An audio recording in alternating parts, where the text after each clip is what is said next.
का सबूत देते हुए फिर पुरअमन रहे। फिर तुमने कहा कि एक बार और मौका दे दो, हम तुम्हारे साथ चलेंगे। फिर तुमने 6 माह हो गए, हमने कानूनी जंग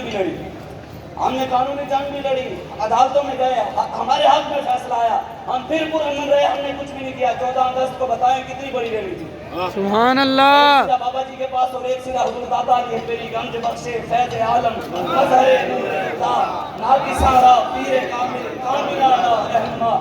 कितनी अवाम थी, जाते उस वक्त भी कुछ कर सकते थे ना ऐलान, लेकिन हम फिर पुरअमन रहे। हमने कहा नहीं, देख लेते हैं।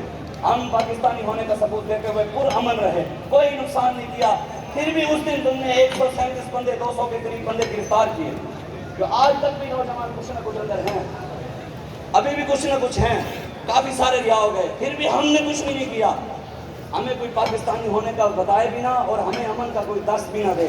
बेबाक सिपाही दीन के हम, तो लाख जमाना होकर हम, हो जाए चाहे सर भी कलम, ताबूत से आओ टकराने, हम प्यारे नबी के दीवाने, हम शम्म यकीन के परवाने, हम अमन व अख़ुवत का परचम निकले हैं जहाने लहराने। अमन व अख़ुवत का परचम हमारे पास है। या रसूल अल्लाह।